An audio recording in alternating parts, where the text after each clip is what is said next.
Folks, how you doing? We're back here with Harry from Wethepeople as promised, and today we're going to look at a few mortgage solutions as we discussed in our last documentary. Right. Well, I don't think anybody needs to be reminded of the fact that they're in dire straits, difficult situations given the financial current situation, which has all been orchestrated. First of all, people need to realise that the banks actually don't have a licence to operate, so they're acting unlawfully and illegally, and on that alone people can vacate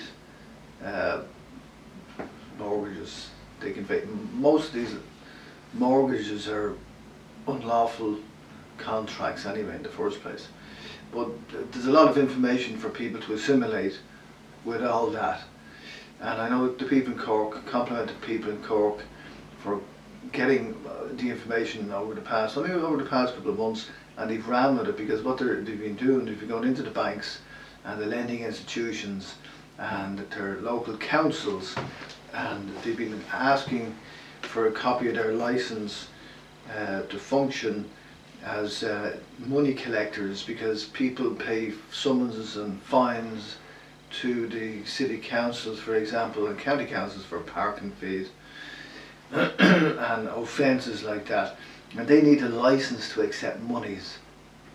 And the people in Cork, the guys in Cork, have proved that the council doesn't have a licence to operate and accept monies from we the people. So what they have done as a result, they have reported a number of organisations like the City Council to the Guards for acting and trading illegally and against their own policies. So this is another simple way of how to effect change, and we the people can do this, and there's a simple process in doing that. There's a certain method in lodging official complaints on the record, and we're going to cover that one. That's a very important one, because most people don't know what to do, and when they do know what to do, they don't know how to implement this, and that's a very important process. We will cover that one. But the simple method on how to put this situation to bed, how to prevent yourself from being evicted, although there are no provisions in the Constitution for the sheriff, that's another method we can speak about, and how to vacate these. How to prevent this, how to prevent the banks obtaining a judgment in the bar courts in Ireland, which is another issue we'll cover. How to prevent this in an easy, simple way is to go into the bank with 10, 20, 50 euros and lodge it directly into that account. Now this is the precursor to what was created the official offer. This is the simple debt mortgage solutions stroke official offer method. And you don't have to ask permission. You simply go into the bank with, if your mortgage is, for example, €1,000 a month, you can only afford 200, that's okay, you know, go into the bank and lodge 50 euros every week. So your intention to make restitution on the alleged debt, you have proved your intention to make restitution not once but fourfold, not once a month but 4 times a month. So you lodge, let's say, 50 euros if you can afford that. If you can't, if you can only afford 20, then lodge 20. You do it every once a week, 4 times a month. So you've proved your intention to make restitution on this debt or alleged debt fourfold. And as a result of that, a legal determination against the family home is not possible. And that's how simple this is. And the process needs probably to be explained a bit more, because people are fearful about this, they ask themselves, can I do this? Have I permission to do this? Because we covered that aspect of people believing they have to ask permission to do things. From the cradle to the grave, we're being told to ask permission to use the loo from when we were in school, you know.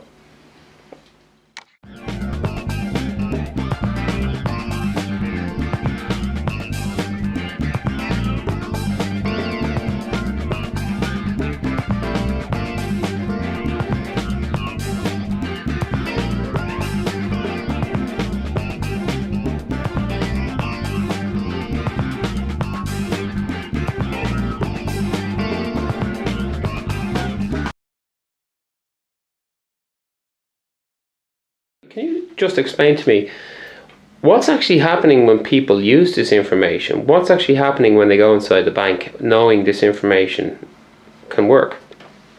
Well, when people do this, they're empowering themselves. They're not asking permission to empower themselves, because if you ask permission, well, then you've already disempowered yourself. You know, this is why sovereignty is so important. You go into the bank with, say, €50, you lodge it directly into that account, not any other account, directly into the mortgage account with simply a lodgement slip. You obtain your receipt, your lodgement slip, as a receipt that you've lodged money into that account. You've performed on the contract, fictitious as it may be, but that's another issue. So you have paper proof that you have done this. Now you do it 4 times a month, so you have 4 pieces of paper proof, a paper trail that you have your intention is good. And what the bank will try and do, and has done, is to captivate your attention by sending you letters to cease and desist from doing this, or demand a full payment. And all you do, you don't have to answer these letters, because they're only trying to get you off center, captivate your attention, and try and probably form a different contract. And if you do that, you've rendered yourself redundant and you've disempowered yourself. And this is what they're hoping people will do, because then they can legally move in on you in a legal way, and may obtain a judgment against you because you haven't performed in that account anymore. You're performing on a new account. So this is how they will obtain this jurisdiction over you.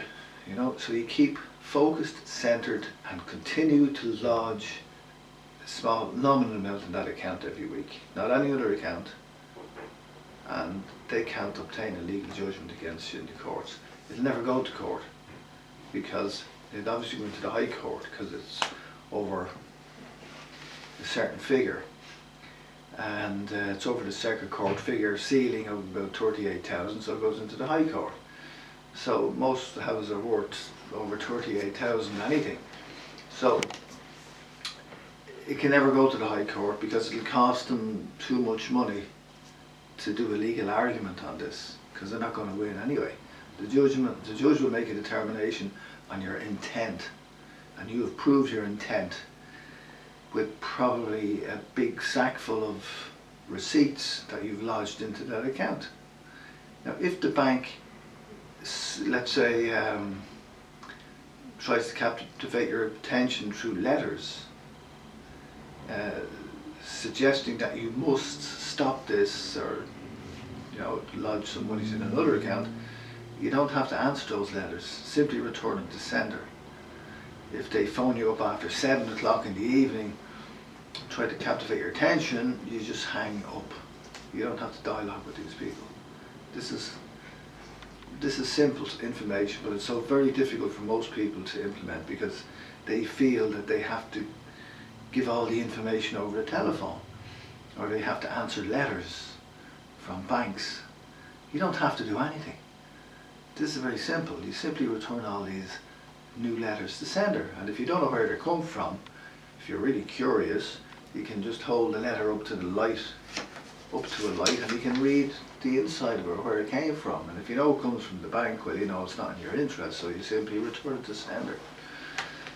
And that's how you deal with that. If you get a letter from third-party interloper, maybe a solicitor, on behalf of the bank, you never signed a contract with those people, so you simply return it to sender. That's how easy it is. That's all you have to do. You don't even have to sign for a registered mail. It's quite easy, Just, I do not wish to sign for this today. Thank you very much, Mr. Postman.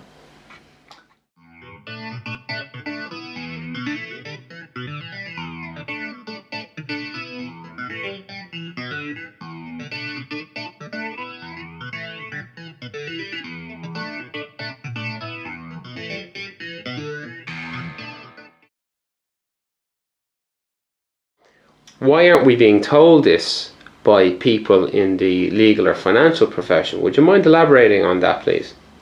Well, their business is legal argument. That's their business, and that's okay, you know. We all have to earn a living, but you don't need to engage certain people. You know, you can sort this out yourself. It's very easy, it's simple. But people feel they need to engage legal opinion, and they're charged heavy for it, you know. And they're probably being told, yeah, you know, they'll fight hard for you in court and all this kind of thing. But there's fees with these courts. You know, if you went to the High Court, the fee is €25,000. And that's the tonsil hockey of legal argument, hitting the legal argument from one side of the tennis court to the other side of the tennis court. It's just clocks up fees. It's just a big business. Now, I know there's some people in the legal profession who are doing good work. I'm not slating the legal profession or anyone, but overall they should be, you know, it's not their business to give you the solution. You know what I mean? They'd be out of business. But it's also not the government's business to give you a solution, because they'd be out of business.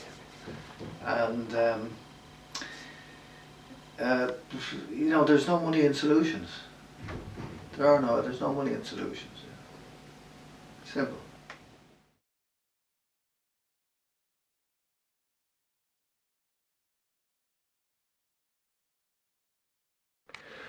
Okay, Harry, we've talked about making small lodgements in on a regular basis to try to honour the debt to the best of your ability. How would that affect a judge's perspective on something? Well, if you've proved your intent to make restitution, and this is the importance of a paper trail, that's the proof of your intent. The verbal word is not worth the paper, it's not written on, so you need to keep a paper trail, because that's what the judges make determinations on. Show, document and verify what you're stating, you know. So you have the proof of this. So they cannot make a determination that would go against the principles in justice, in law. It can't be seen to be the process. Justice must be seen to be done. So they can't make a determination against the family home, because you need to sustain yourself on the planet through the family home. You need to feed yourself, you need heat, clothing, shelter and food. After that, then you can afford to pay something off your alleged bills. Then and only then. I mean, if you're sick, infirm, or if you're dead, you know, they can't get anything anyway. So you need you have the God-given sovereign right to sustain yourself on the planet. You need to feed yourself, feed your family, and stay in your home to sustain yourself. And if you have £5 a week to left after that to give to these banks or whatever, well, give it to them, but lodge it into that account. And it doesn't matter if it's a £5 or €1. Once your intention to make restitution, after you've covered the necessities, they can't make it a judgment against you. It's simple. And don't let anybody tell you otherwise. You know? You can't believe all the lies you're told. You know? So, I mean, it's common sense. It's simple, you know? It's simple facts. How can the banks get anything if you're sick, infirm or dead? So you need to sustain yourself primarily on the planet. You have that sovereign right. And after that, then the bankers you can afford to give them something, you know, but you need to do it on a weekly basis and do it on the record. And if they refuse that offer, or if they close the account or return to sender your checks or your paper trail, that means they've actually cancelled the debt. If they continuously do this, and you have the evidence, the documentary evidence to the effect, how can a judge make a judgment against somebody in their own home when the bank refuses an offer of restitution? That's how the legal determination is made. If I continuously offer to to pay a debt, and you know they refuse to accept this, well then how can a judgment be made against you? You know, that's how simple this is. You know, and they will scream the banks out of the court for wasting the court's time. That's how it works. I've seen it happen.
For the information, but for people who are new to this and maybe just have been sent this link over from a friend to check out because we're in a bit of mortgage trouble, would you mind explaining to me what the seal is there beside you and what its relevance is to all this information?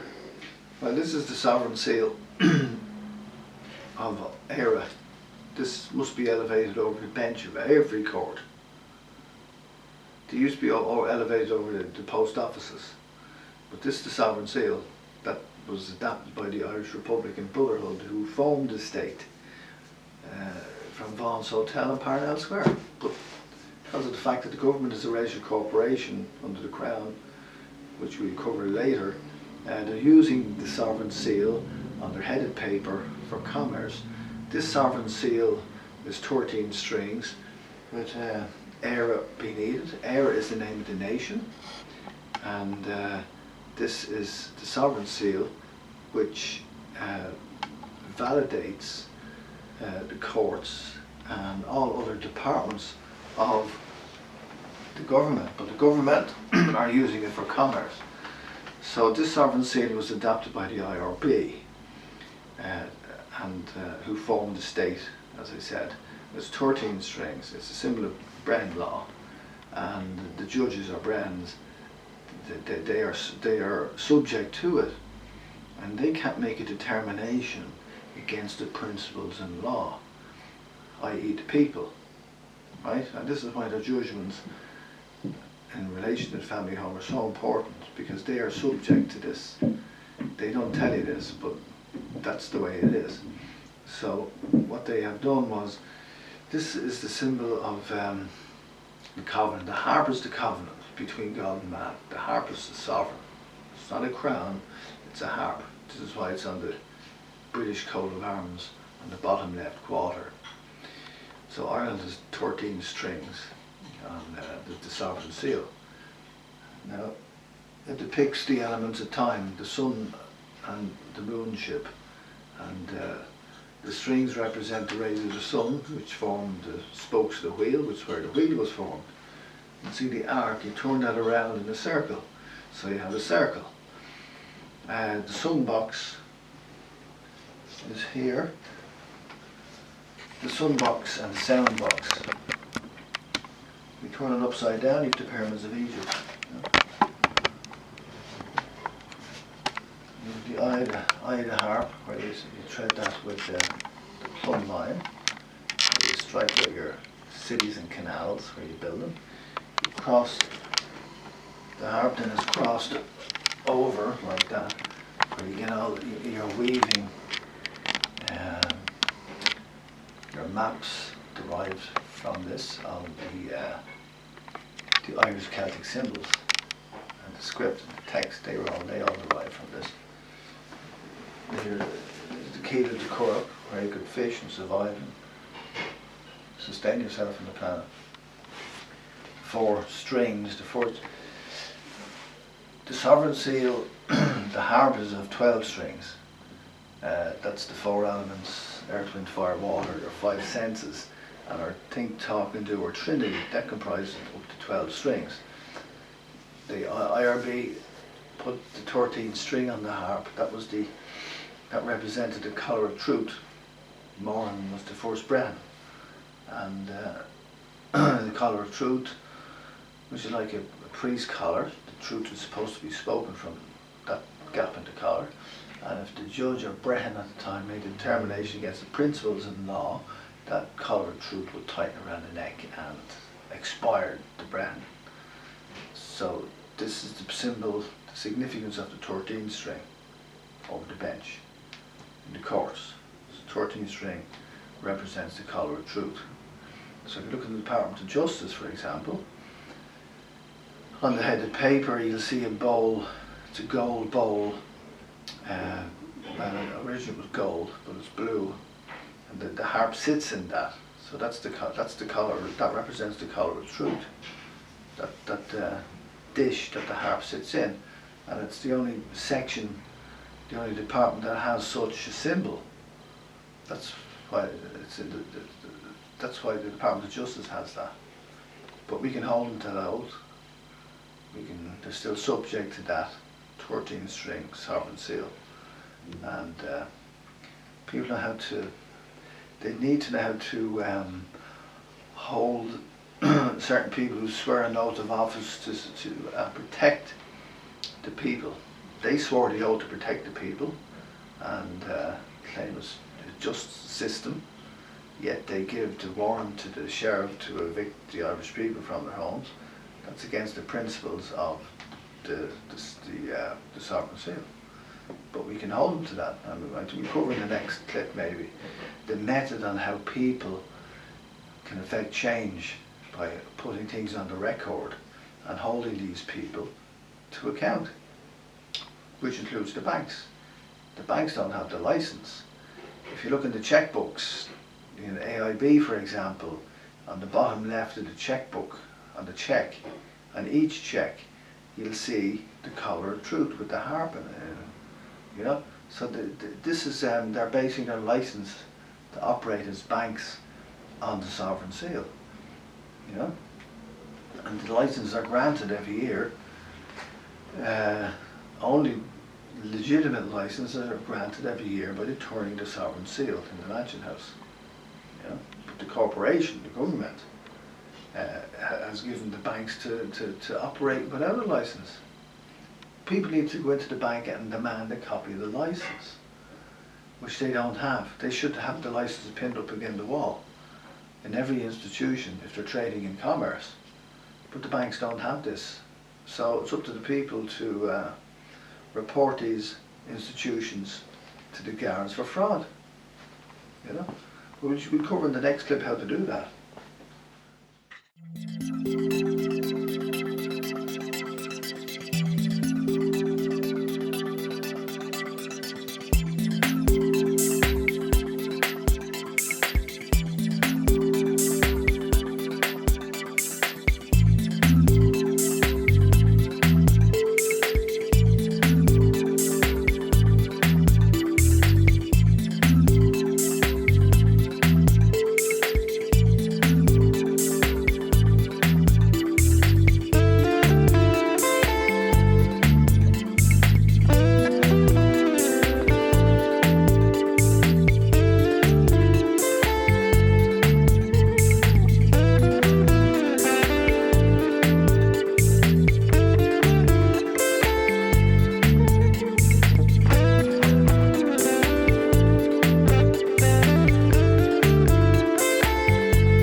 Okay, Harry, thanks for that information. But I have another question for you. A lot of people hear the words Irish Republican Brotherhood or sovereignty, and they think there's something nefarious or bad about it or something untoward. Would you mind explaining to me what your intention is in sharing this information? Yeah, well, it was the IRB formed, instigated the first Dáil Éireann, sovereign Dáil Éireann and Dáil Éireann courts on our Independence Day, which is the 21st of January every year, and the first Dáil sat in the Mansion House in 1919 on that date at 12 noon. And it was the IRB who did that. They adopted the harp as a national emblem. So they formed and funded the setting up of the state. But this has been airbrushed out of history.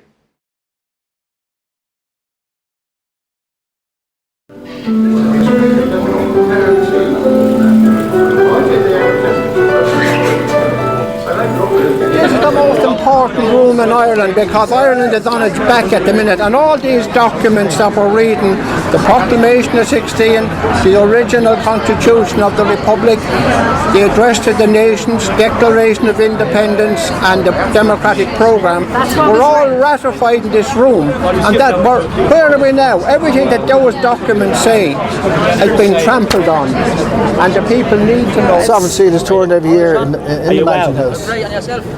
Sworn on behalf of the people. You know, it's not the government, because the government are under the Crown, under the Royal Oireachtas, which was established by King George V in 1922. It's not a sovereign government. The first Dáil Éireann sat here on the 21st of January 1919, and that's what the IRB, who adopted the sovereign seal as a national emblem, they return the sovereign seal every year to claim sovereignty on and for the people of Ireland. So the government are only provisional government under the Oireachtas, which was established by the Crown. So they're de facto government. Sovereign Dáil Éireann and the Dáil Éireann courts haven't sat since 1922. That's why we have the sheriff evicting the Irish people from their homes, and that's why we have the bar courts, the British accredited registry courts, with British Crown Colony wigs. Occasion here, honouring our sovereignty, our individual sovereignty, which they can never take away unless we give it to them. Sovereign nations and come about through sovereign individuals. The sovereign individuals that are gathered here today, I applaud you all. And this crowd needs to gather all the way down to the Dole, where people who say they want to act as our servants get their license here for that year, which is what this ceremony was meant to be about in 1919, to act for that year on behalf of the people.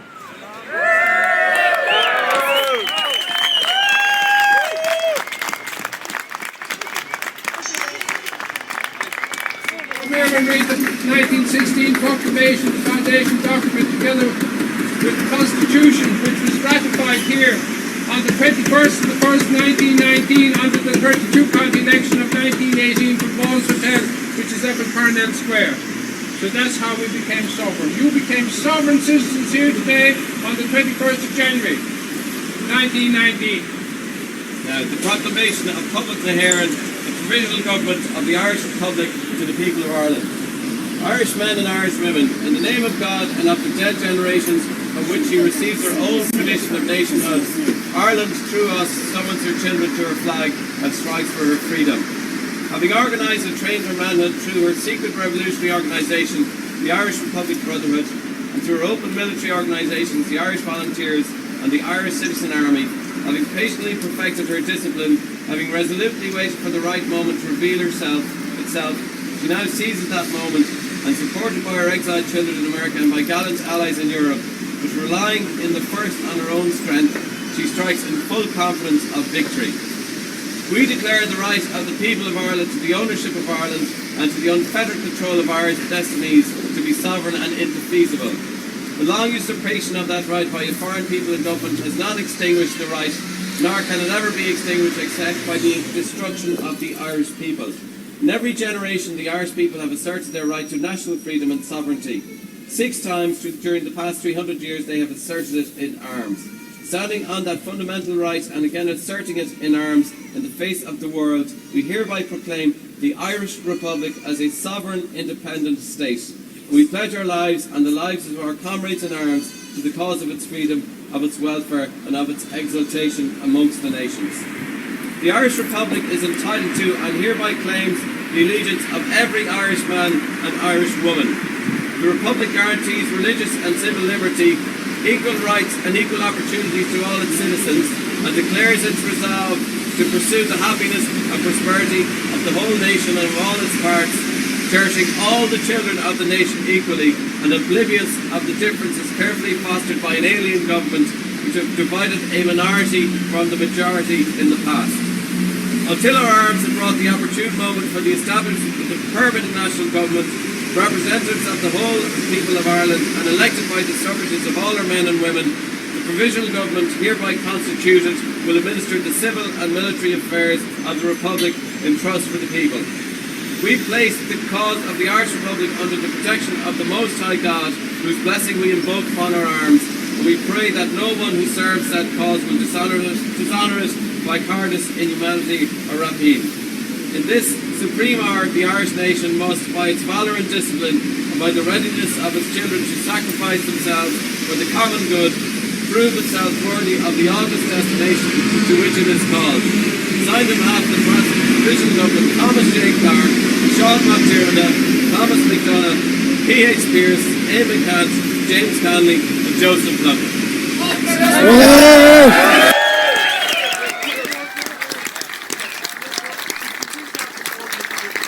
Just to say, Billy received a letter as well from the government saying he was not to tell anyone this was happening today.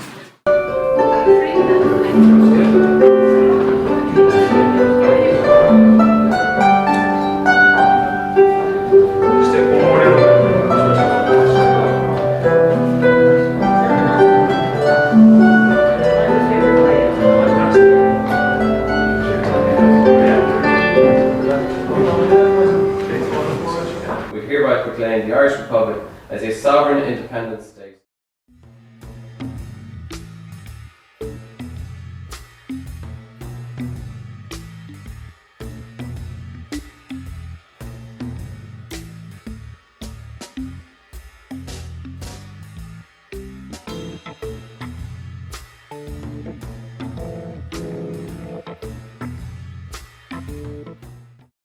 Because what happened after that was the formation of the Oireachtas, because in 22 what happened was King George set up what is known as the Oireachtas. And you need to check Article 17 of Sirstat Éireann for this. It states it clearly there in black and white. There shall be a legislature, it will be called the Oireachtas and will consist of the King, the Dáil and the Seanad. You know, who run the corporation on behalf of the Crown.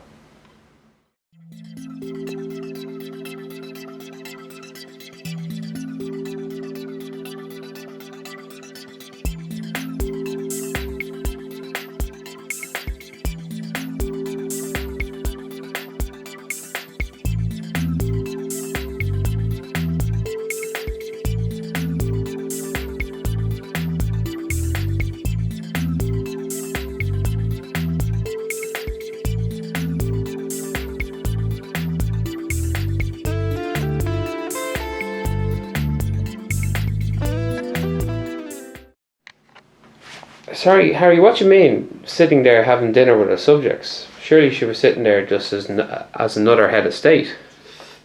Well, she's a British sovereign, but they manage the affairs of the Republic of West Britain on her behalf. Managing the Republic of West Britain. The president of that company, it's a registered business, is Michael Lee Higgins. He's the president of 26 of those counties. He's not the president of the 32 counties or the whole island of Ireland. I mean, Ireland is an island, it's called Ireland, it's Éire. And He's the president of that corporation. So they're running the corporation on behalf of the crown. So they had dinner with their CEO, so to speak. Well, it's a bit more senior than that. And in Dublin Castle, which was the headquarters of their empire. But nothing's really changed. It's only given the appearance of that it's changed. Because you have exchequer figures. Everything's to do with exchequer figures. And those figures go to the Chancellor of the Exchequer. Goes back to 0 GMT in London.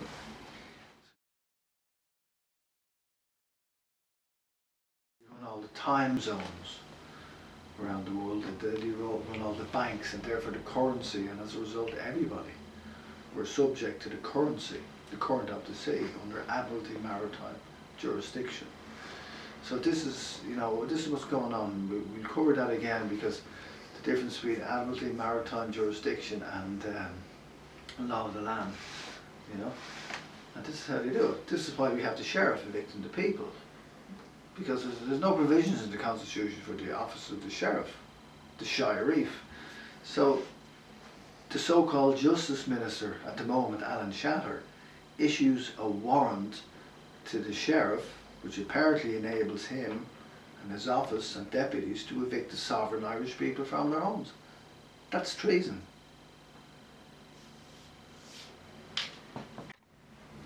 So just back to a point you mentioned about off camera about the dinner when Elizabeth II was over here, and it's nothing against her because I'm sure she's a perfectly nice lady in her own right. Yeah, I'm sure, maybe. What do you think the significance is of her wearing the seal at that dinner with our public representatives? Well, that's a big question. We don't know, because the purpose of her visit was never given to the people. That was never explained. But I think the best he could do was a courtesy visit. But it may be the case that she may surreptitiously claim sovereignty, or attempt to claim sovereignty in some form over this country by putting her foot on the land. And that's very important. Putting your foot on the land and wearing certain emblems and symbols. That's a secret language, and it's an unspoken language in itself that people need to wake up to. We still have on the lampposts in Dublin City in Latin, an obedient city is a happy city. People need to look at this.